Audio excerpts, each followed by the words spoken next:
Hola, buenas noches, queridos colegas y amigos. Esta noche de viernes me complace darles la bienvenida a nombre de nuestro presidente, el doctor Jorge Negrete Corona, y de toda la mesa directiva de nuestro Colegio Mexicano de Traumatología y Ortopedia, para tener esta sesión muy importante, la cual se llama Manejo de la osteosíntesis en la enfermería quirúrgica. ¿Sí? Vamos a tener como coordinador al licenciado en enfermería Ernesto Aguilar Sánchez. Él es jefe de enfermería del Hospital de Especialidades Médicas de Coapa y será nuestro coordinador el día de hoy. Y nuestra ponente, la licenciada en enfermería María del Carmen Nájera Vadillo, que ella es egresada del Instituto Politécnico Nacional y tiene especialidad obviamente quirúrgica por parte de la UNAM. Espero que disfruten esta ponencia y buenas noches.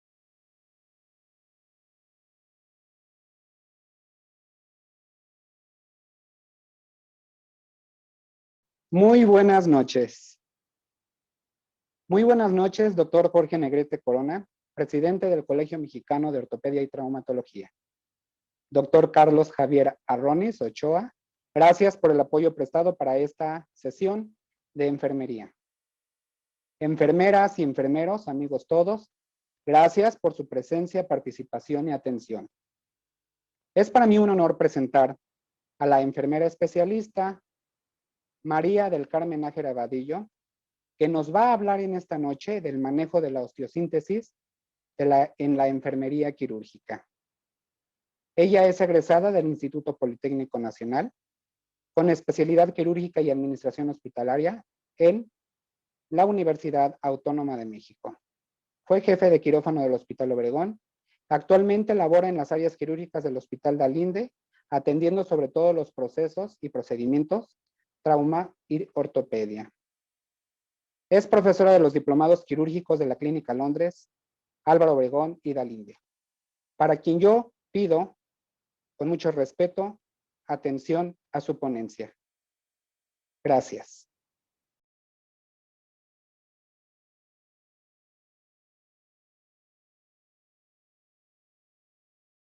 Hola, ¿qué tal? Buenas tardes. Mi nombre es enfermera especialista María del Carmen Nájera. Hoy nos va a tocar hablar sobre la osteosíntesis en la enfermería quirúrgica. Doy gracias al coordinador Ernesto Aguilar Sánchez por la invitación y sobre todo al Colegio Mexicano de Ortopedia y Traumatología por la invitación.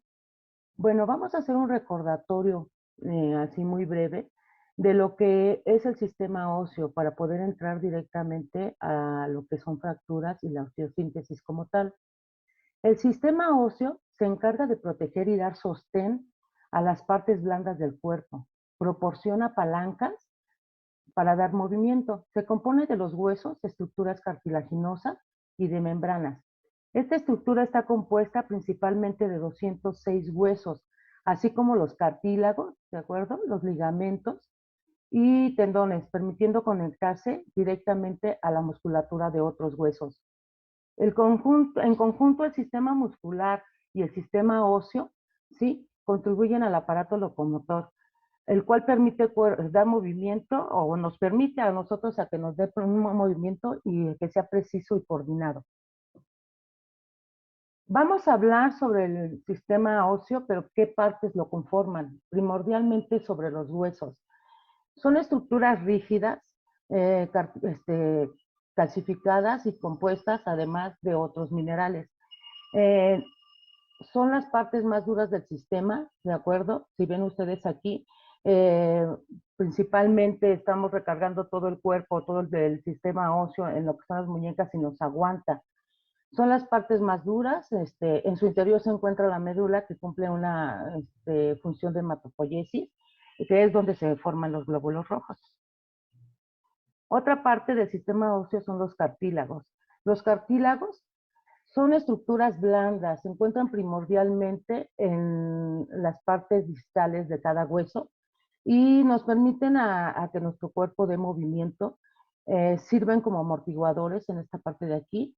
Estas estructuras están conformadas principalmente de colágeno pero esto hace que no choque el hueso con hueso y no haya una desgaste óseo en esta parte de las articulaciones principalmente. Los ligamentos, aquí hay que tener muy en cuenta que luego nos confundimos con ligamentos y tendones, y hay que tener en cuenta que los ligamentos son los que conectan principalmente hueso con hueso, ¿de acuerdo?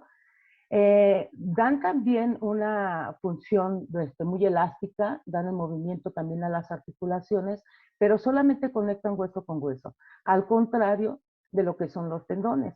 Los tendones, perdón, conectan principalmente lo que es el músculo con el hueso. Entonces, todo es un conjunto. Aquí tenemos un tendón, aquí podemos tener un ligamento en determinado momento que conectara el fémur con la tibia, y esto va a dar movimiento a nuestro cuerpo, nos va a dar el soporte a todos los tejidos blandos de nuestro organismo. El esqueleto se divide en dos formas, principalmente en el esqueleto axial, ¿sí?, que está compuesto de estructuras óseas de la cabeza, esqueleto laríngeo o la columna cervical, el tórax y toda la columna vertebral. Ese es el esqueleto axial. El esqueleto apendicular, que es la otra parte del esqueleto o la otra forma que vamos a ver, se compone principalmente de la cintura escapular, que es todo el hombro, ¿sí?, miembros superiores como el húmero, el cúbito y radio, lo que es la cintura pélvica, ¿sí? Vamos a tener también lo que es miembros inferiores, todos los miembros inferiores. Este esqueleto apendicular está conformado principalmente por los miembros torácicos y miembros pélvicos. Ya hablamos de la división del esqueleto, que son axial y apendicular, pero ahora tenemos que hablar también de cómo se conforman los huesos o cómo son los tipos de los huesos. También nosotros como enfermeras quirúrgicas tenemos que pensar qué tipo de placa vamos a ocupar o qué tipo de implante se va a ocupar en una osteosíntesis, dependiendo del tipo de los huesos. Tenemos huesos blandos, perdón, los que conforman principalmente toda la caja craneal, huesos cortos, ¿sí?, las muñecas, los tobillos, huesos largos, ¿sí?, que son los huesos como el húmero, el fémur, huesos sesamoideos, el más grande es el hueso de la rótula, y huesos irregulares, como serían los de la columna vertebral. Vamos a hablar de los huesos largos, que regularmente es donde tenemos nosotros más cirugías, como es el húmero, radiocúbito, ¿sí?, metacarpianos en los miembros superiores. En los miembros inferiores tenemos el fémur, peroné, ¿sí?, la tibia y los huesos metatarsianos. También se consideran huesos largos todas las falanges, tanto de manos como de pies. Los huesos cortos, principalmente vamos a hablar de los tarsianos, que están en el pie, y de los carpianos, ¿de acuerdo?, que están en la mano. Los huesos irregulares, como ya les había dicho anteriormente, el sacro, todos los huesos del sacro y las vértebras de la columna. ¿Ok? Los huesos sesamoideos, principalmente nosotros trabajamos lo que son la rótula. Es un hueso que hacen funciones de polea para las articulaciones. Pero también tenemos huesos sesamoideos en los huesos gordos, tanto de la mano como del pie. Y sirven de polea y dan movimiento también a todas las articulaciones. Como un recordatorio se les llama que los huesos sesamoideos, pues prácticamente se les dio el nombre porque parecen una semilla, que es el sésamo. Pero entonces aquí nosotros vemos como semillitas nada más, no son unos huesos largos o completos, son muy chiquitos. El más grande es el de la rótula. Vamos a hablar de las funciones del sistema óseo. Como sabemos, también nosotros tenemos muchas funciones y sobre todo lo principal que vamos a tener nosotros es la función de sostén y firmeza. El esqueleto es una estructura del organismo que da mucho sostén a todo esto, forma y firmeza en general al cuerpo y los tejidos blandos de nosotros. Entonces provee de los puntos de inserción para los tendones en la mayoría de todos los músculos esqueléticos. Otra de las funciones que tenemos también nosotros por acá es la función de protección. Aquí vemos, sí, cómo los huesos protegen a tejidos blandos, en particular el cráneo protege a todo lo que es el cerebro. El tórax protege pulmones, protege tejidos como el corazón, protege parte del hígado, parte del páncreas. Entonces son protectores de los tejidos blandos. Y la columna vertebral pues protege sobre todo a toda la médula que en medio de ella. ¿Sí? Aquí ven toda la médula, cómo se va formando. Esta es la médula de la columna y la columna lo protege. Tenemos otra función que es de movimiento. Junto con los músculos, las articulaciones, ligamentos y tendones, pues los huesos nos permiten hacer un movimiento voluntario a todo nuestro organismo. Aquí tenemos la función de homeostasis mineral, homeostasis mineral. Los tejidos óseos almacenan numerosos minerales, de los cuales también está compuesto el hueso, especialmente de calcio y fósforo, ¿de acuerdo? Si nosotros no tenemos una buena producción de fosfato y calcio, pues nosotros vamos a tener algunas deformidades dentro del tejido óseo, principalmente en lo que es el hueso esponjoso, realizando esto, pues una osteoporosis a nuestro paciente.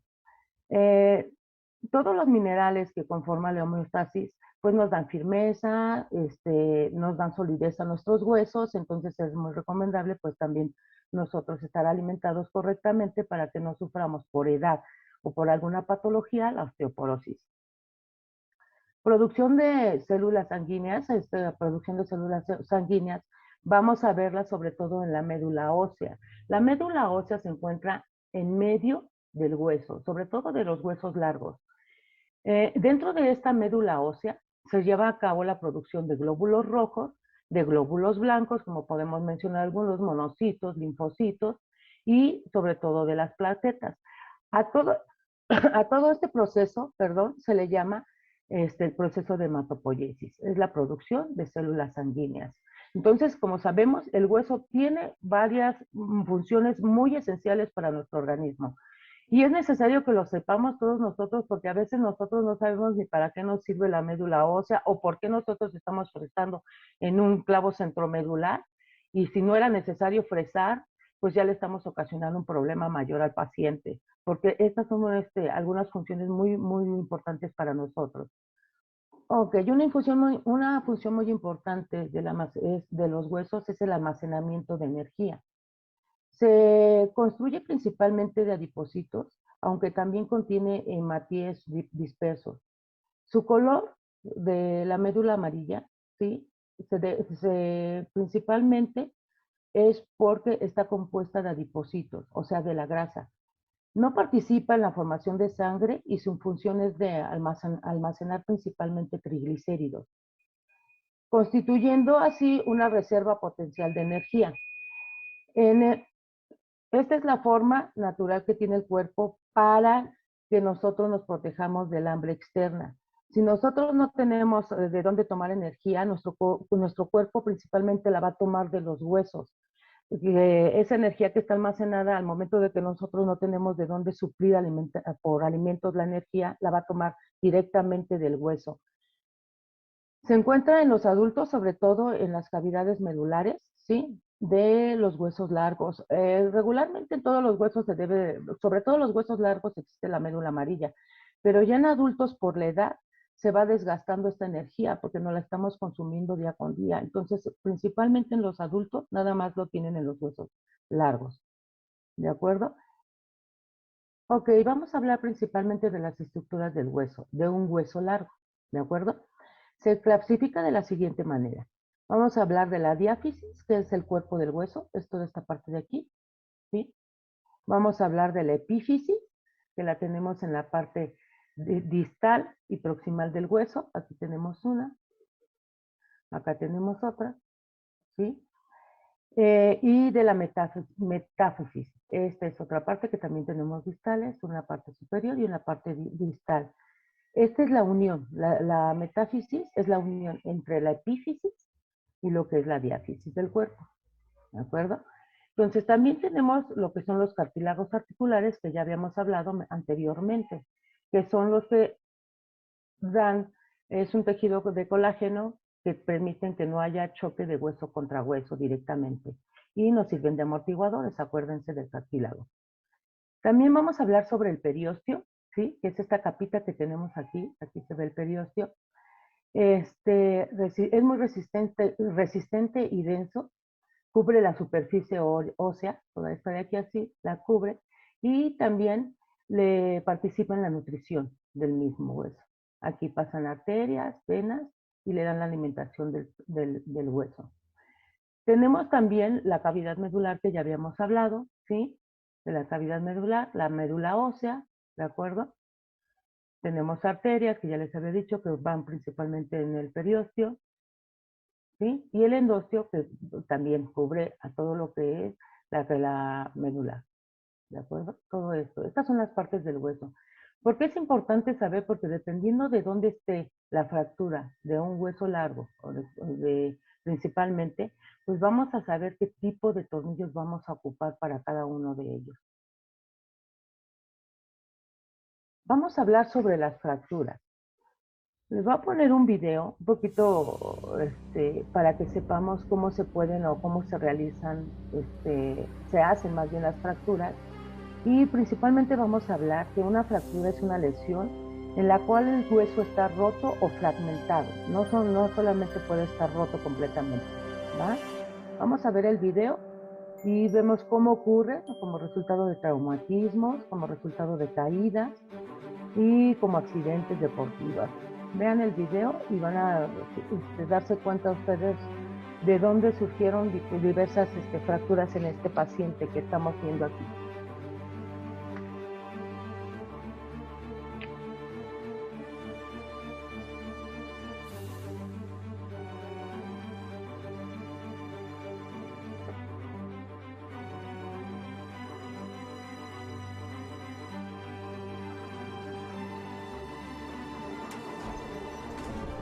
Fracturas por un accidente, el paciente se tambalea,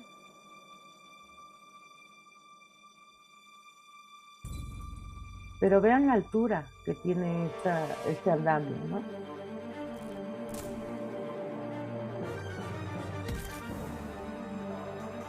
Fractura en falange,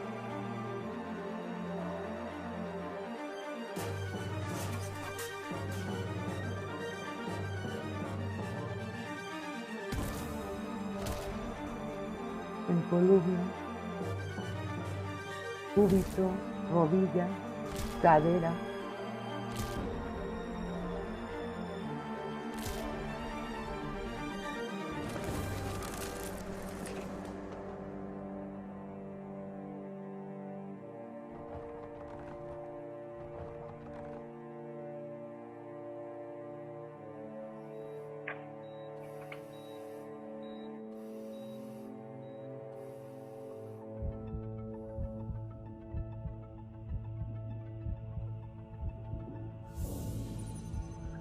Fractura de clavícula, y le ponen un clavo centromedular.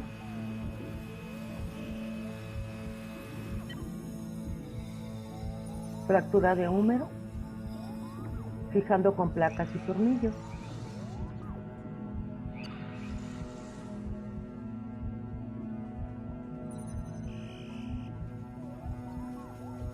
Fractura del cúbito.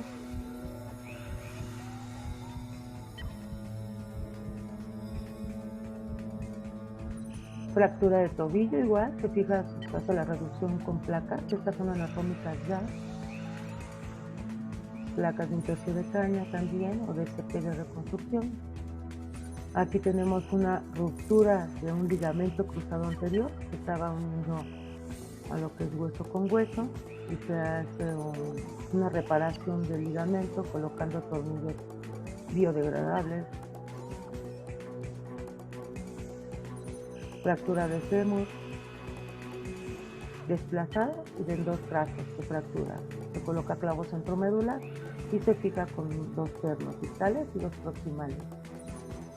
Fractura de cadera,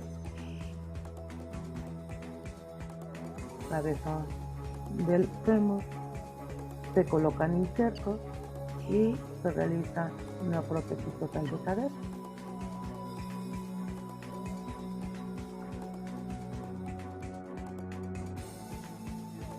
fractura en vértebra, ¿sí? Con minutas. Lo que hacen es poner un espaciador y fijan la columna con barras, realizando una instrumentación de la misma para darle estabilidad a la columna.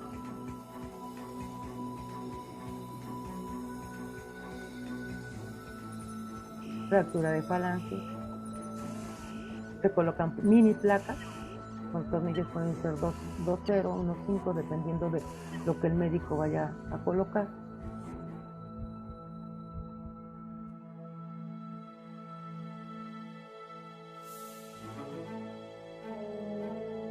Y pues nuestro paciente, después de varios procedimientos, que no fue nada más de 1 o 2 meses, llevó mucho tiempo para recuperarse y demás, pues ya nuestro paciente vuelve a trabajar siempre y cuando llevemos a cabo pues todos los principios de lo que es la osteosíntesis.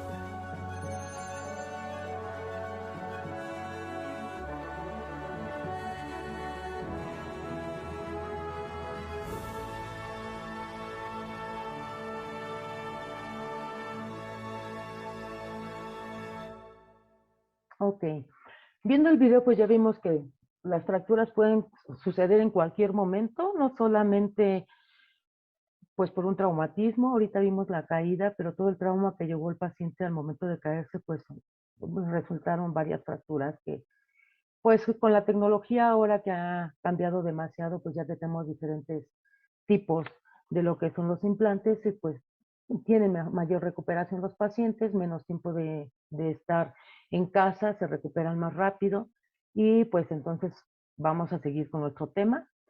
Pero ya vimos que la fractura pues es la ruptura del hueso y es ruptura no completa, completamente, o una fisura solamente de él. A esto se le llaman fracturas. Vamos a ver la clasificación de las fracturas y esto depende o según su exposición o tipo, según la causa de la lesión, según la posición de los fragmentos y dirección de las fracturas, según el grado de continuidad ósea, ¿sí? También, según la posición del trazo, de que, como ya hablamos hace un momento del hueso, depende del trazo, y según la desviación de los fragmentos. Y vemos que tanto en deporte, un descuido de un niño, en un accidente, en cualquier momento puede suceder una fractura. Perdón, no me vi. Ok. Luego, bueno, vamos a hablar según su exposición o tipo de la fractura, vamos a hablar que son fracturas cerradas y fracturas expuestas. Las fracturas expuestas son las que salen al exterior, definitivamente. Esas son las que tienen contacto con el medio ambiente y llevan otro procedimiento diferente a una fractura cerrada. Una fractura cerrada, de inmediato, se puede hacer una osteosíntesis. En ocasiones, cuando son fracturas expuestas, no podemos hacer de inmediato lo que es la osteosíntesis. Se tiene que estabilizar la fractura y de acuerdo a eso se pone el material que se vaya a ocupar. Según la causa de la lesión, van a ser directas e indirectas. Directas cuando son, como su nombre lo dice, directo en la zona. Por ejemplo, un martillazo y se fracturan las falanges, por decirlo así. Y acá, por ejemplo, que este paciente se cae, se pega directamente en la rodilla y se fractura la rótula. Esas son las directas. Las indirectas son lo contrario. La fuerza que ejerce al momento de caerse o al momento de tener el golpe, ¿sí? La puede ejercer en muñeca en este caso, pero no se va a fracturar la muñeca, se fractura el cúbito o el radio, o sea, es distante a donde llevó la fuerza. Esas son las indirectas. Según la posición de los fragmentos y dirección de las fracturas, se van a dividir en transversales, este es el corte transversal, lineales en medio del hueso, ya lo vemos aquí, oblicuas, pero hay oblicuas que no son desplazadas como este caso, o sea, se ve el hueso completo, y las oblicuas desplazadas. Hay movimiento de los fragmentos óseos. En espiral o espiroidea, esas fracturas también pueden ser desplazadas o no desplazadas. En tallo verde, que es una sola fisura de la fractura, no tienen una fractura completa, nada más abarca una cortical. Y las conminutas, que son conminutas o multifragmentarias, que también le llamamos nosotros así. Según el grado de continuidad ósea, son completas, o sea, se rompe completamente las ortocorticales, ¿sí? Pasa aquí. Las dos corticales están rotas. E incompletas solamente se rompe una cortical, ¿de acuerdo? Completas e incompletas. Según la posición del trazo, o según donde sea el trazo de la fractura. Por eso era muy importante hablar de cómo se compone un hueso. Si la fractura está en la epífisis, se van a llevar fracturas epifisiarias. Por eso el doctor cuando nos dice, tengo una fractura de fémur epifisiaria distal, ustedes ya tienen que saber dónde está la fractura, ¿de acuerdo? Es en la cabeza del hueso, ¿de acuerdo? O en la parte distal. Cuando la fractura es en el cuerpo del hueso, se le llama fractura diafisiaria porque está en la diáfisis del hueso. Y cuando las fracturas están en el cuello del hueso, se llaman fracturas metafisiarias. ¿Ok? Esa es la división del hueso según la localización del hueso. También tenemos fracturas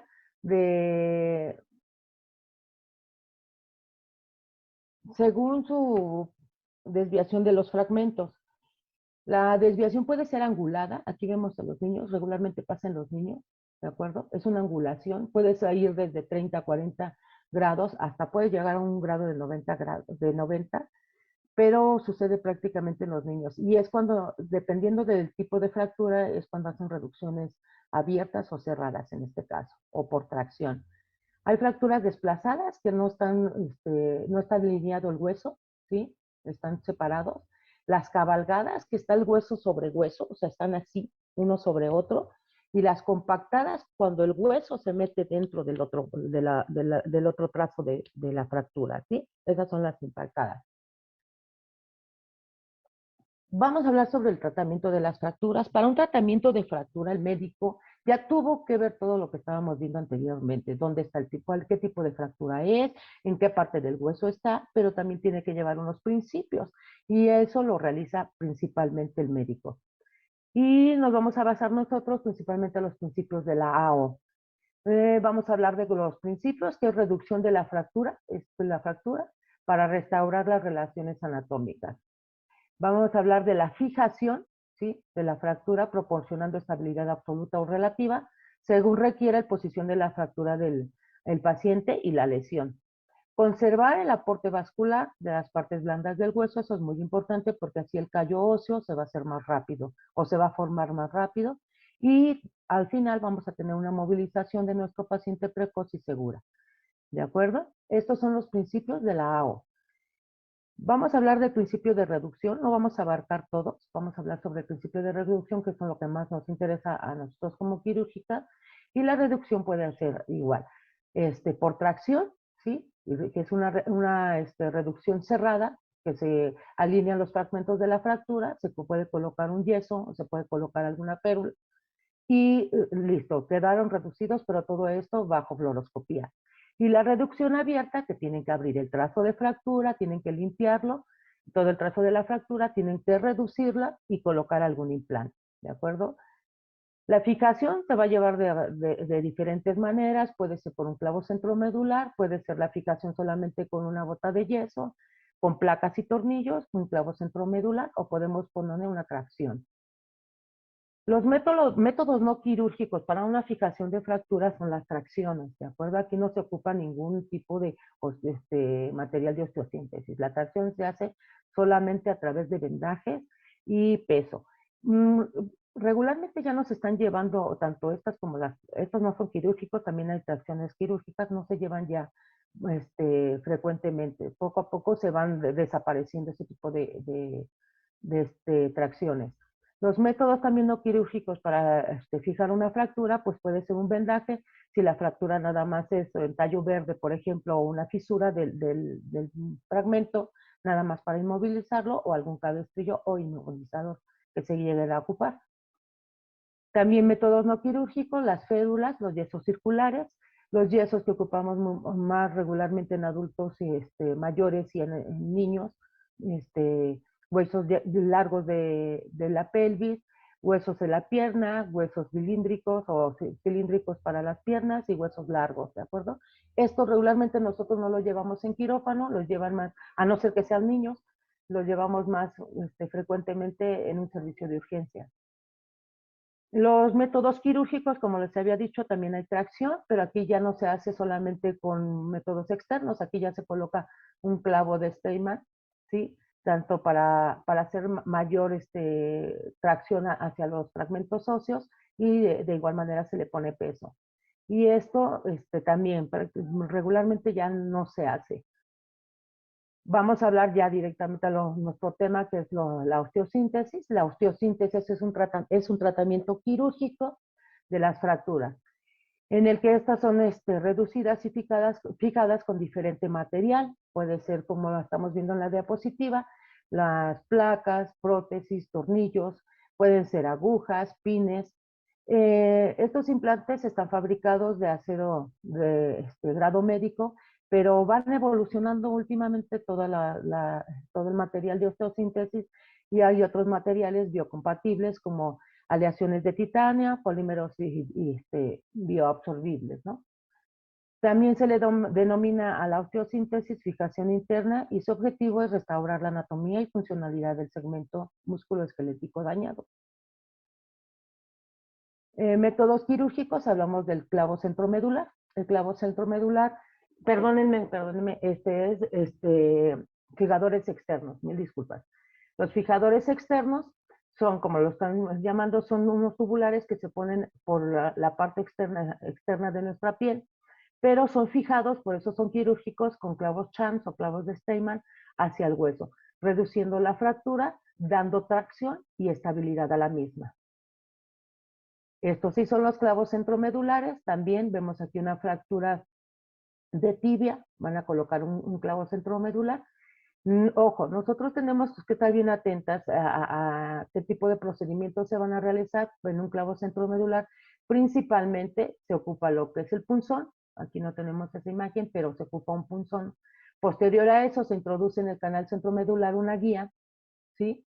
Se toma la medida de qué clavo se va a colocar, se hace un fresado centromedular, sobre todo pasando trazo de fractura, vamos a pasar el trazo de fractura con el fresado, se coloca el clavo centromedular, ¿sí? Y se fija con pernos. Pueden ser pueden ser dos pernos distales, dos pernos distales y dos proximales. Los métodos que también son para un método quirúrgico es la colocación de placas. También, como estábamos diciendo, las placas ya cambian totalmente. Hay placas ya anatómicas, placas para cada tipo de hueso, para cada parte del hueso, de igual manera ya existen placas. Placas para clavículas, placas angostas, hay placas para cirugía de mano, mini placas, placas anchas, en esta ocasión para el fémur, placas ligeras. Podemos hablar placas proximales, distales, o sea, depende del tipo de fractura y el sitio de la fractura es el tipo de placas que va a manejar el médico. Ahora vamos a hablar de los tornillos, que también es otro método quirúrgico. El tornillo principalmente vamos a hablar de que se compone de cabeza, el vástago del tornillo, donde va toda la rosca, y la punta. La división de los tornillos o la clasificación ya de tornillos también se clasifican en corticales, esponjosos. Estos que estamos viendo aquí en la imagen del video, que son la novedad también ahorita, que son los canulados, ¿sí? Ya tienen es una posición más rápida, ya no se abre completamente el trazo de fractura, todo se hace percutáneo bajo fluoroscopía. Y también tenemos de compresión, tornillos de compresión, tornillos de cementación también, que tenemos que poner en algunas prótesis, de bloqueo, que son los que se ocupan regularmente en los clavos centromedulares, y pueden ser estándar, canulados, con rosca autorroscada y autoperforantes, ¿de acuerdo? Estos tornillos también depende de la placa que vayamos a colocar, se coloca el tipo de tornillo. La técnica quirúrgica que vamos a llevar nosotros como enfermeras, principalmente y antes que todo, y antes que entrar a lo que es un quirófano, o a entrar con el paciente ya directo a quirófano, la enfermera instrumentista y circulante deben verificar que su área quirúrgica esté completa, con todo lo necesario para iniciar el procedimiento. ¿Qué quiere decir esto? Ver si el paciente, si el médico va a ocupar una mesa de tracción, tenemos que tener ya la mesa de tracción instalada. No esperemos a que al momento de que llegue el paciente preguntarle al médico, oiga doctor, ¿va a ocupar mesa de tracción? Y en ese momento hacer todo. Para eso hay una programación de cirugía. Dentro de la programación de cirugía, el médico tiene que indicar qué es lo que tiene que llevar. Necesitamos colocar todo, tener nuestro sala arreglada, bien equipada y no estar transitando nada más de un lado para otro por no tener bien instalada nuestra sala quirúrgica. Verificar lo de la mesa y verificar si el médico requiere de intensificador de imágenes. El intensificador debe de estar ya dentro del quirófano o cerca del área del quirófano para que se ocupe durante el procedimiento. La enfermera circulante y la enfermera instrumentista, aquí somos un equipo. No, las dos son quirúrgicas, porque están dentro de un quirófano, pero tienen que llevarse de la mano siempre las dos. Tienen que hacer un pedido a lo que es botiquín o a farmacia de todos los insumos que se van a requerir para ese procedimiento. En algunos hospitales algunos hospitales lo tienen dentro del quirófano. Otros, como en mi caso, tenemos que hacer una hoja, así se llama hoja, para botiquín, que nosotros tenemos que pedir todo el material, desde placas, suturas, compresas, gasas, que nos tengan que surtir antes del procedimiento. Y tenemos que llenar una hoja donde tengamos que pedir también a la unidad de selle nuestro equipo quirúrgico, todo el instrumental estéril. Lo que vamos a pedir de instrumental lo vamos a pedir a la selle. Tiene que ser conjuntamente circulante con instrumentista para que sepa cada una qué es lo que está pidiendo. No instrumentista o la que va a estar reinstrumentando haga su hoja por separado de la enfermera circulante. 30 minutos antes de la cirugía, nosotros debemos de tener ya preparada todo el material de nuestra sala. Principalmente todo lo desechable adentro del quirófano y el material de osteosíntesis que vaya a ocupar el paciente o el médico. Que todo el instrumental que haya pedido el médico o todos los implantes estén dentro del área quirúrgica 30 minutos antes, para que no estemos ya con el paciente pidiendo que se me olvidó la laringe, que se me olvidó el equipo de pequeños fragmentos. No, tienen que prepararse bien. Posterior a eso, las dos enfermeras, instrumentista y circulante, tienen que presentarse ante su paciente. Aquí vamos a llevar el preguntar a nuestro paciente si es alérgico, no es alérgico a algún medicamento, qué tipo de fractura, bueno, en qué parte del cuerpo está la fractura. Tenemos que hacerle un interrogatorio a nuestro paciente para que el paciente sienta seguridad. Aquí el paciente tiene que sentir seguridad ante nosotros. El paciente, acuérdense que llega a un área completamente extraña para él, porque no sabe qué le van a hacer, no sabe si va a estar tranquilo, no sabe, no nos conoce, no sabe ni qué onda dentro del quirófano. Nosotros tenemos que brindarle al paciente la seguridad. Sí, el interrogatorio, verificar todo su expediente del paciente, verificar si trae algunos plaquetes globulares, apéresis, porque depende del tipo de fractura, pues en ocasiones sangran mucho y necesitamos saber si tienen consentimiento de los pacientes, tanto de cirugía, anestesia y de transfusión sanguínea, para que podamos llevar a cabo el procedimiento. Si el paciente no tiene ninguna consentimiento informado, firmado por él, el paciente no debe de pasar a quirófano. El paciente debe de quedarse y hasta que llegue su médico tratante, entonces llenará él tanto las hojas de consentimiento de cirugía, de procedimiento quirúrgico, darle al paciente el consentimiento de transfusión sanguínea y el anestesiólogo brindarle al paciente también y al familiar el consentimiento de anestesia previa información sobre qué tipo de anestesia le van a dar. La enfermera circulante en este caso tiene que verificar que su paciente también traiga todos los estudios de laboratorio y traiga consigo todas las placas que se vayan a requerir dentro del procedimiento.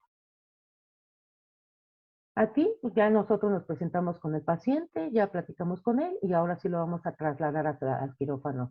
Aquí tiene que ir la enfermera circulante con el paciente y con camillero. Nunca dejar solo al paciente para evitar una caída de la camilla, ¿no? Entonces aquí sí tenemos que acompañar siempre al paciente, no dejarlo solo. Igual de la igual manera se va a pasar a la mesa quirúrgica, pero siempre con personal, nunca dejándolo solo o solito al camillero, él puede solo, está muy fuerte, que lo pase él. No, tenemos que tener a alguien con nosotros, al anestesiólogo si está en la cabeza del paciente y nosotros a un lado, al lado opuesto del camillero para que tenga mayor confianza de movilización la paciente. Vamos a monitorizar junto con la anestesiología agua. Aquí la enfermera circulante tiene que estar cerca del paciente. La enfermera instrumentista está haciendo otras actividades muy diferentes, pero la enfermera circulante principalmente tiene que estar cerca del paciente hasta que termine la inducción de anestesia.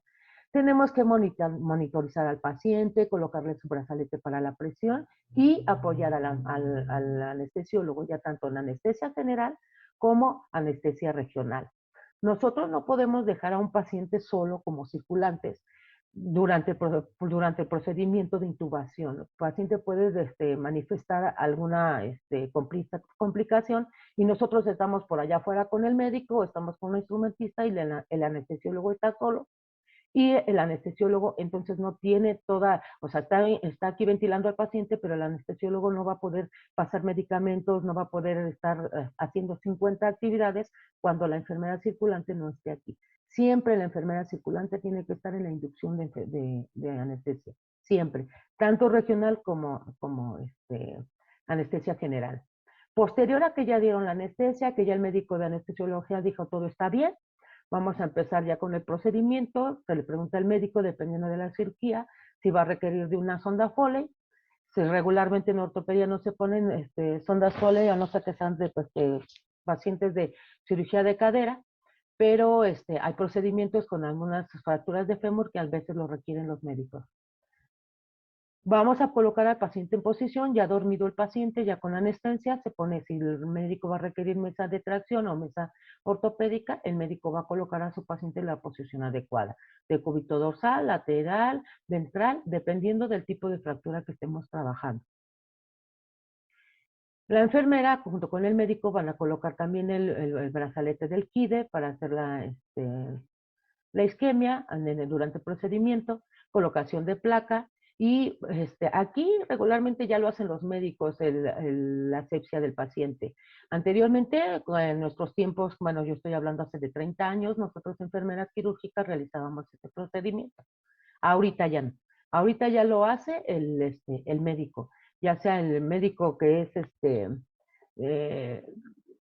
que viene como ayudante del cirujano o el propio cirujano lo hace.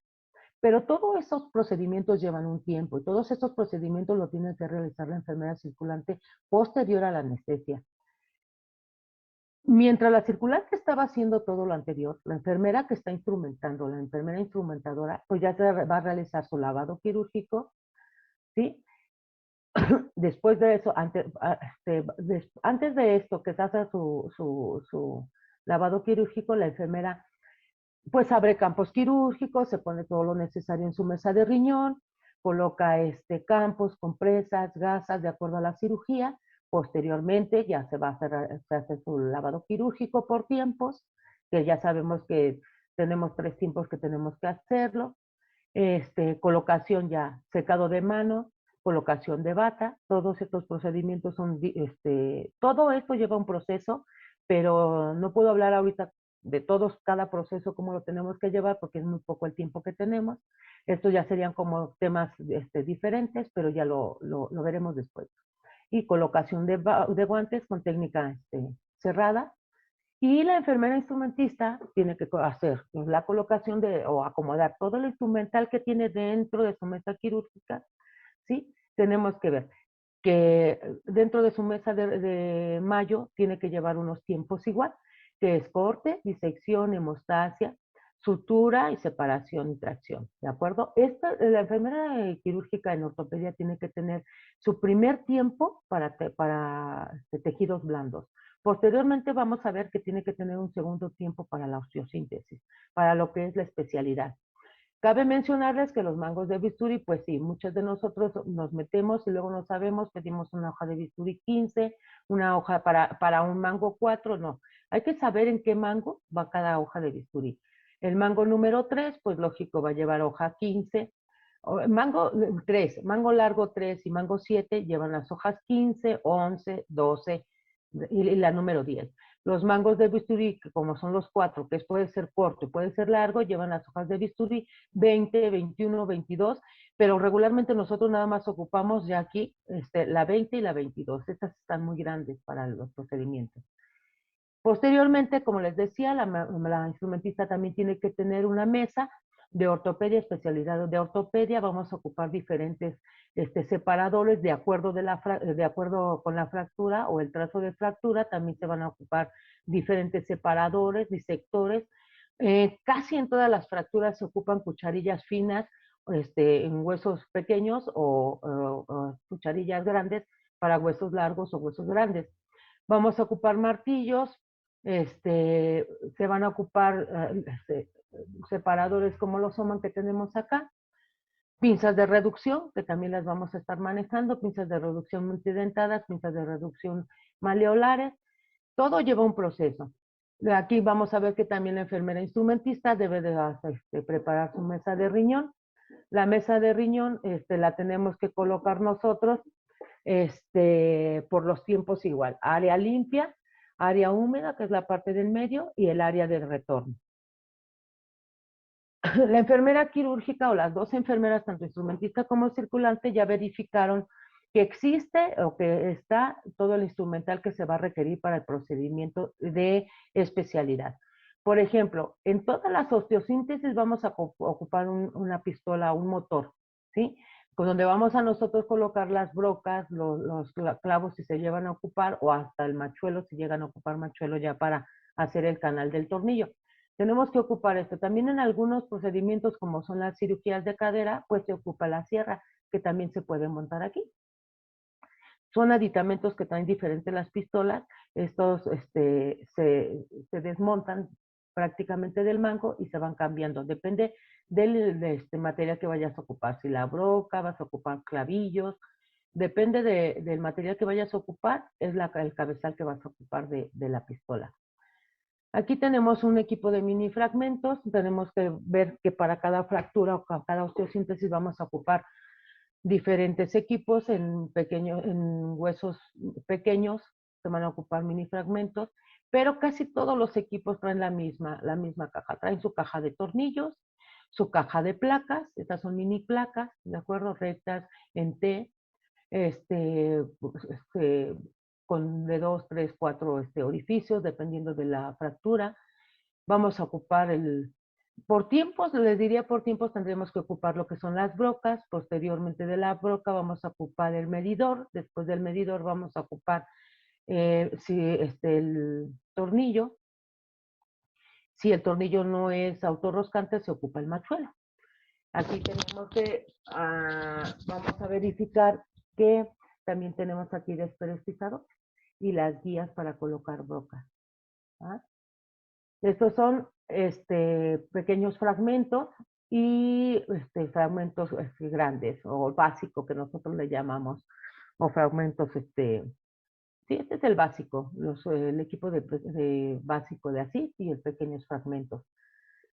Aquí lo más importante de todo es que aquí, con esta caja vamos a poner la colocación de placas y tornillos por ejemplo, en una fractura de tobillo o una fractura de cúbito.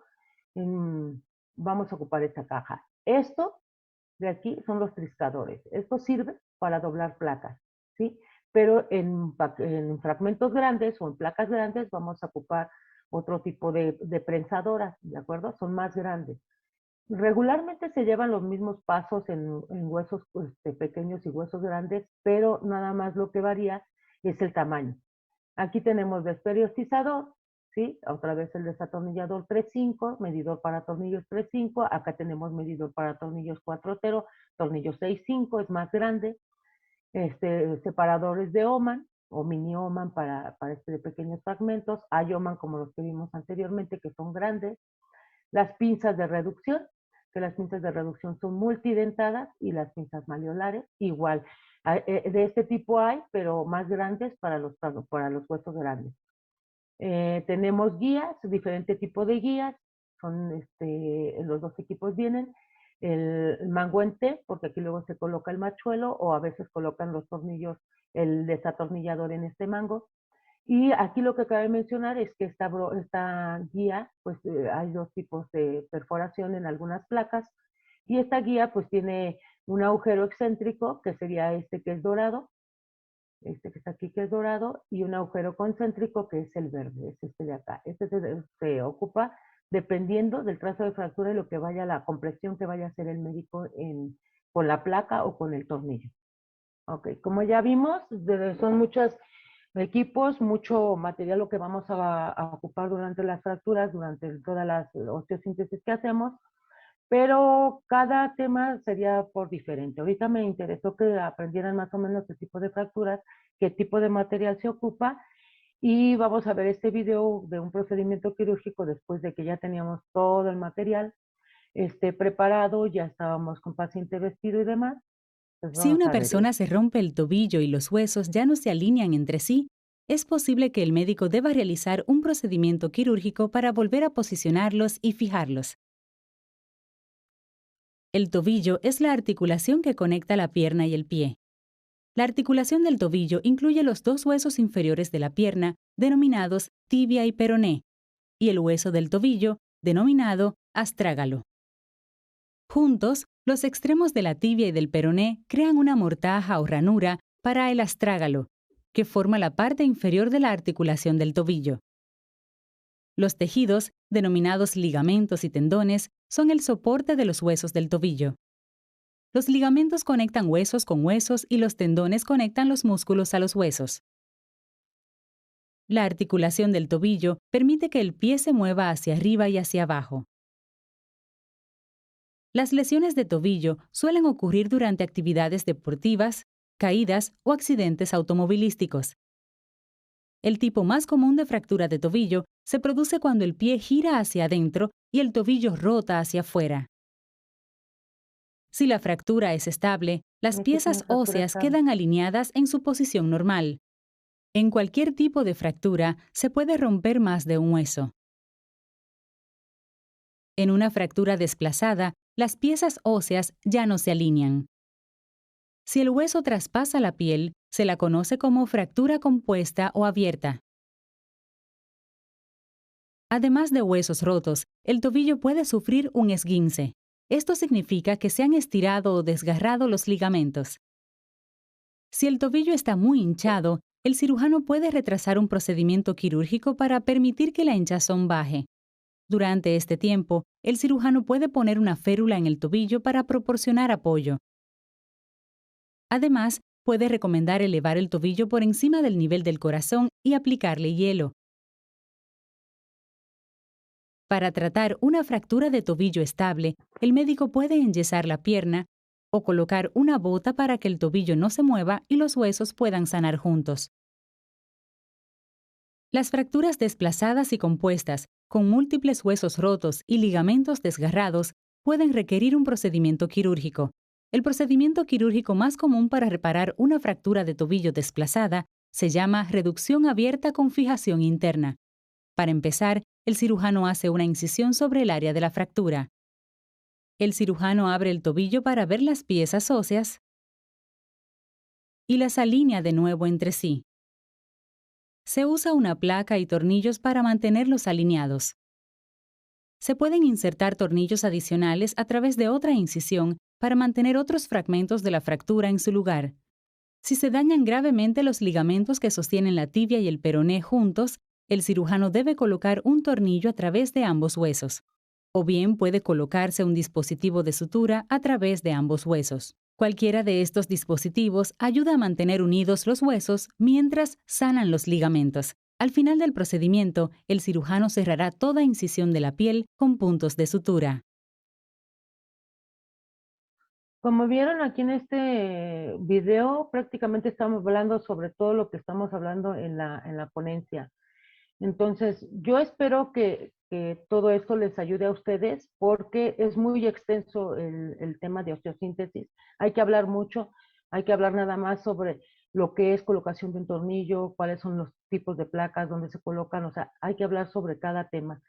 Pero en sí, tratamos de abarcar en este tema fracturas, lo que son los tipos de fractura y qué es lo que se debe ocupar para cada fractura.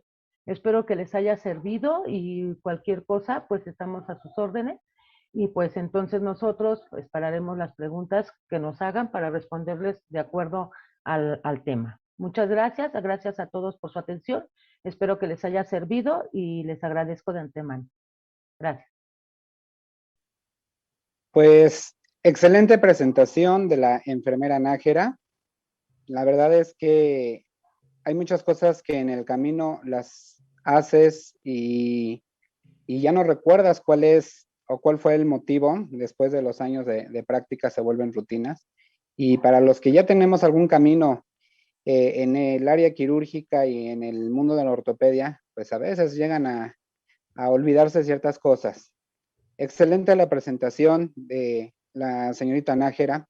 Y bueno, pues yo quiero agradecerle su participación y quisiera yo ver por parte de nuestra audiencia algunas preguntas que pudiéramos nosotros, o bueno, más bien la señorita Nájera pudiera resolver mediante a su tema. Muchas gracias, señorita Nájera. De verdad es una excelente y muy, muy bella presentación que nos ha dado esta noche. Tal vez para los que ya tienen, vuelvo a repetir, tiempo en el quirófano, muchos dirán, ay, bueno, eso ya lo sabemos. Sí, a lo mejor los que ya tenemos el tiempo, pero habrá mucha gente nueva que viene atrás de nosotros. Hay mucha gente nueva que seguramente se preguntará por qué un tornillo esponjoso y por qué tiene que ir en una epífisis o en una diáfisis o por qué tienen tal o cual anatomía sus roscas. Esto es muy importante y finalmente el tema de la ortopedia es muy extenso, es demasiado extenso y para los que les ha gustado esto, pues yo sí los invito a que se hagan un curso básico, un diplomado, porque de verdad la ortopedia es hermosa, digo, ¿qué puedo decirlo yo después de tantos años de estar en esto? Algo que nos quiera compartir, señorita Nájera. Sí, Ernesto, muchas gracias por la invitación. Gracias a todos los que están de oyentes. Como les digo anteriormente, el enfermero Ernesto también lo mencionó, la ortopedia es muy extensa. El hablar de una osteosíntesis nos llevaría mucho tiempo. Hablar cada una de las fracturas, cada una de las posiciones de los fragmentos de la fractura, de la colocación de tornillos, de la colocación de placas. Deberíamos de saber cada una técnica nosotros. Con el tiempo, como bien dijo mi querido Ernesto, vamos aprendiendo, pero se nos va olvidando. Ahora que yo estaba recopilando todos los datos para hacer el tema, créanmelo, que se nos olvida hasta el tipo de fracturas. O sea, los trazos de las fracturas se nos olvidan, ya vamos como maquinitas y estamos haciendo todo por inercia, pero sí tenemos que tener conocimiento de cada uno de los procesos que lleva una fractura, los principios biomecánicos de la AO, los principios básicos de la AO también la tenemos que saber, que son los que se hablaron en el tema, pero sería padre que también hiciéramos así temas de determinadas osteosíntesis, de determinados tornillos, para que ustedes sepan cómo se lleva esto a cabo. Solamente es una introducción para pues ponernos un poquito como en suspenso para ver qué viene, ¿no? De la osteosíntesis. Pero sí es muy extenso, hay que tratar de estudiar un poco más sobre todo esto, porque muchas de nosotras se nos están olvidando los pasos que tenemos que seguir a cabo durante el procedimiento quirúrgico. De verdad, gracias Ernesto por la invitación. Te agradezco mucho y créeme lo que en cualquier momento cuando ustedes requieran de alguna otra ponencia, pues estamos a su disposición. Muchas gracias, Carmen. De verdad, y como lo dije al inicio, es un honor porque son muchos años de estar en esto. Fuiste mi jefa ya y apenas ayer. Pero, digo, para no hablar de años, porque ya nos quemaste cuando dijiste, y nosotros hace algunos 30 años dije, ay Dios, bueno. Son temas que no se deben de sacar. A mí me gustaría mucho saber, tener preguntas de nuestras colegas, de nuestros colegas, sobre de esto, si hay alguna duda. Me gustó mucho algo que hiciste sin hincapié. Somos un equipo quirúrgico. Yo siempre que tengo la oportunidad, les digo a mis compañeras y compañeros, quitémonos esa etiqueta que tenemos de el peor enemigo de la enfermera es la misma enfermera o el mismo enfermero. Y el trabajar en equipo, de verdad, nos hace mejores personas, nos hace mejores profesionistas y sobre todo, el trabajo sale mucho mejor. El que el criterio sea unificado y no trabajar cada quien por su cuenta. Y muy importante también la presentación del equipo de enfermería, el equipo quirúrgico de enfermería con los médicos que van a operar. Saber cuáles van a ser sus procesos y procedimientos. Esto de verdad es muy importante porque la cirugía lo hace todo, lo hace el cirujano ortopédico, por supuesto, lo hace la enfermera instrumentista, lo hace la circulante, lo hace el anestesiólogo, pero si no está el maguito de los sueños, pues tampoco hay cirugía, ¿verdad? Entonces, la verdad es que se tocaron muchos puntos básicos y que de todo lo que habló la señorita Nájera, pues podemos sacar muchos temas, ¿no? Del manejo de la sala de cirugía, sobre todo en ortopedia. Nos dio tintes muy buenos que, pues a mí creo que me dio el invitatorio para volver a agarrar mis libros antiguos de ortopedia y decir, caray, creo que ya se me había olvidado esto. Y los que les guste la ortopedia, de verdad, pues los invitamos a que sigamos en esto. Y aprovechando, ya que no veo yo preguntas de nuestros queridos colegas y queridas colegas, que nos hicieran llegar también sus comentarios. ¿Qué temas les gustaría, qué temas de interés les gustaría escuchar a través de estas sesiones que tan amablemente pues nos pone el Colegio Mexicano de Ortopedia, que tenemos todo el apoyo del doctor Jorge Negrete, que es nuestro presidente del colegio, y que nos gustaría saber qué tema de interés, qué les gustaría escuchar y cómo no, lo trabajamos y lo llevamos para que pues todos podamos aprender unos de otros, o a quién le interesaría también estar en este foro y decir, a ver, háganse para allá, yo también quiero hablar sobre tal tema. Entonces, pues los invito a que nos hagan preguntas, pero no nos quieren hacer preguntas. Ya tenemos preguntas. Bueno, para empezar, Juan Manuel Aque Gutiérrez nos dice, excelente tema, ya que hay compañeros quirúrgicos que desconocen la importancia del LAO. Claro, LAO es creo que la base de todo esto y se me pone el cuero chinito porque yo soy AO. Patricia Juárez García, del Estado de México, dice, ¿de quién es la responsabilidad de tener un fluoroscopio cercano de la sala? No sé si me permites, Carmen, ¿puedo o contestas? No, contesta. La responsabilidad propiamente, compañeros, es nuestra, sobre todo el circulante. El circulante tiene que estar al pendiente. ¿Qué es lo que se va a necesitar como equipo adicional? A lo mejor la instrumentista es la responsable de ver los implantes y el instrumental que tendrá en sala, pero el circulante tiene que ver los equipos adicionales y en este caso, ver que el fluoroscopio esté cercano. Y dar aviso, obviamente, al departamento de imagenología de que van a tener ese proceso. ¿Es así, señorita Carmen Nájera? Así es, pero también te cabe mencionar, Ernesto, que la circulante tiene que estar al pendiente, pero también, como te decía, somos un equipo y tenemos que estar los dos pegados, instrumentista y circulante. La circulante sí es en determinado momento la que tiene que avisar y la responsabilidad es también de los de rayos X, o sea, los que manejan el equipo, porque a veces la circulante ya les hablé 5 minutos antes de la cirugía y no llegan los de rayos X, ¿no? Entonces ahí estamos dando lata nosotros como quirúrgicas o como instrumentistas, vuélveles a hablar, es un equipo y la responsabilidad es tanto de rayos X como circulante como instrumentista. Pero claro. Sí, claro, principalmente es de la circulante para empezar. Claro. Tenemos una felicitación en la señorita Maricruz González II de la Ciudad de México, excelente expositora. Ernesto, no podías haber elegido mejor expositora. No, gracias. Bueno, gracias. Silvia González Valencia del Estado de México dice, excelente exposición, un gusto volver a ver a ambos. Saludos muy afectuosos de parte de Víctor y Silvia, Hospital Obregón. Claro que los recordamos, queridos amigos, muchas gracias. María Teresa Zamora Rojas dice buenas noches, ella es de la Ciudad de México también, dice buenas noches. ¿Cuál es la diferencia entre tornillo cortical y el tornillo esponjoso? Ok, vamos a hablar del tornillo cortical. El tornillo cortical solo se coloca en las corticales en el cuerpo del hueso.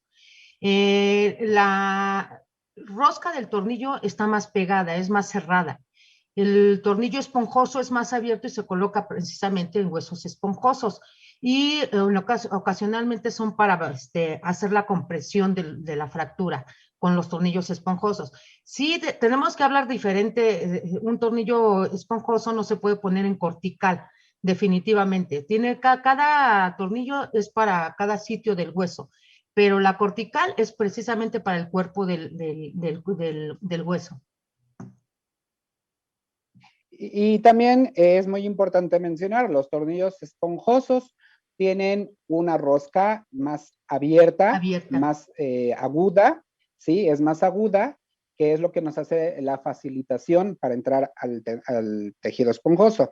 Y el tornillo cortical, la rosca, la cuerda es un poco más cerrada, es menos aguda, ¿verdad? Y es aquí a donde se ocupa precisamente el macho. 3.5, ¿qué es lo que hace el macho? Pues labra el canal o hace la cuerda para la inserción del tornillo. Manuela Rodríguez Delgado, de la Ciudad de México, dice, me gustaría que nos explicaran qué broca se utiliza para las medidas de grosor de cada uno de los tornillos, para realizar la perforación. ¿Sí? Sí, Ernesto. Les comentaba, la osteosíntesis abarca muchos temas, muchas cuestiones diferentes. La broca que vas a ocupar para colocar un tornillo tiene que ser menor al diámetro del tornillo. No puede ser la broca al mismo diámetro. Si vas a poner un tornillo 3.5, no le voy a poner una broca 3.2 para iniciar, porque entonces te va a quedar flojo el tornillo. Tiene que ser menor. Para un tornillo 3.5 vamos a ocupar broca 2.5. Para un tornillo de 4.0 que vayas a poner de 4.5, perdón, vas a ocupar una broca 3.2. Tiene que ser menor el diámetro de la broca para colocar el tornillo. Al contrario, el machuelo tiene que ser del mismo diámetro del tornillo. Si el tornillo no es autorroscante, que se tiene que machuelear, tenemos que poner, si el tornillo es 3.5, vas a ocupar un machuelo 3.5. Broca 2.5 para hacer la perforación del hueso, de las corticales. Machuelo 3.5 y tornillo 3.5. Así es como debe de ir. La broca tiene que ser menor. Gracias. Martey Navarro Martínez de San Luis Potosí nos pregunta, bueno, primeramente dice, excelente tema, me gustaría un tema de tipos de tornillos de osteosíntesis. Gracias, gracias. Bueno, como ya lo dijo la señorita Nájera, Martey, gracias por tu asistencia. Sí es un tema más vasto y yo los invito a que se sigan preparando porque de verdad la osteosíntesis no se ve en un tema de 55 minutos, ni menos los tornillos, el instrumental. Y yo les invitaría a que buscaran en las páginas de internet los cursos y capacitaciones de la O. Hay curso básico, hay avanzado, hay diplomados, para que porque de verdad nos llevaríamos mucho tiempo, pero sí, con mucho gusto, a lo mejor nos preparamos algo muy específico, Martey. Vamos a ver otra de Veracruz. Telma Olivera Santos dice Gracias, felicitaciones a la exponencia y a la ponente. Gracias. De Guanajuato, Ana Isabel López, aproximadamente ¿cuántos sets de cirugía de ortopedia existen? Bueno. Muchísimo. Te puedo hablar del UETN, del UHN, del UFN, del clavo centromedular universal, del DAD, o sea, bueno, hay muchos. Muchísimo. De lo que habló ahorita la señorita Nájera, pues está el básico de pequeños 3.5, el básico de ASIF 4565, que son para las osteosíntesis, digamos que primarias, por decirlo así, ¿no? Colocaciones de placas y tornillos. Así es. Y de ahí sigue todo lo sofisticado para clavados centromedulares, etcétera, etcétera. ¿Algo más que agregar, señorita Nájera? No, es muchísimo el material. No acabaríamos, vayan, en un año darte todos los procesos o todos los sets de los osteosíntesis que se realizan, pero poco a poco vamos a ir hablando de cada uno de ellos para que se vayan interesando más en el tema de la ortopedia, que es muy bueno, muy bonito, y a quien apasiona, como dice Ernesto, como es mi caso, el estar en ortopedia, creo que lo aprenden rápido y es una satisfacción muy grande para nosotros el saber cada uno de los procedimientos que vamos a llevar y aprendernos cada set, porque no es como una cirugía general, que nada más ocupamos en determinados procedimientos la misma cirugía. Por cada procedimiento ortopédico es un set diferente. Entonces, imagínense cuánto tenemos que aprender. Perdón. Del Estado de México, Rocío Mancilla Rosas, excelente presentación, felicidades. Del Estado de México, María de Lourdes Medina Portillo, muchísimas gracias, excelente presentación. Me encantaría que fuera posible abarcar los tipos diferentes de osteosíntesis, muy específico, ya que está muy amplio. Pues sí, yo creo que es muy buena sugerencia que pudiéramos ir viendo los tipos de osteosíntesis, los tipos de equipos, y si por ahí hay alguna casa proveedora que nos pudiera apoyar, para que nos apoyara sobre todo con la presentación de sus materiales, pues sería fabuloso. Estamos a sus órdenes. De la Ciudad de México, Juan Manuel Aque Gutiérrez, ya habíamos visto esta pregunta, perdón. Lidia Pérez Benavides, de la Ciudad de México, gracias por compartir. ¿Tenemos más preguntas? Vamos a ver si tenemos más preguntas. María Teresa Zamora Rojas, de la Ciudad de México, muchas gracias por su ponencia, muy interesante. Bueno, Sofía Aarón Camacho, de la Ciudad de México, felicitaciones por la ponencia, muy clara la información. Del Estado de Guerrero, Ana María Trujillo García dice, gracias por compartir, muy bueno el tema, muy bien explicado. Bueno, creo que ya no tenemos más preguntas. Déjenme ver si tenemos por ahí más. Sí, tengo una pregunta más. María Luisa Concepción Paloma Ramírez, de Veracruz. Felicitaciones, excelente presentación. Gracias por compartir. Saludos. Minatitlán, Veracruz. A ver cuándo nos invitan por allá, a Minas. Muy hermoso ese lugar. Vamos a ver si tenemos más preguntas por aquí. María Luisa Concepción, ya la vimos. Bueno, creo que ya no tenemos más preguntas. Yo de verdad, nuevamente quiero agradecer al doctor Jorge Negrete, bueno, primeramente a nuestra ponente, María del Carmen Nájera Vadillo, que te aprecio con todo mi corazón, Dios te bendiga siempre, gracias por apoyarnos al colegio con tu excelente presentación y excelente ponencia. Ya no lo digo yo, lo dice la audición. Gracias, doctor Carlos Javier Arronis Ochoa, por el apoyo prestado a esta sesión. Gracias a todos, a todo el equipo que hace posible esto, que nos dice lo que tenemos y debemos hacer. Gracias. No quiero dar nombres porque me puede faltar alguno, pero gracias a todos. Y bueno, pues estaremos atentos trabajando en una próxima ponencia. Muchas gracias y esperamos también sus sugerencias de tema. Gracias, muy amables a todos.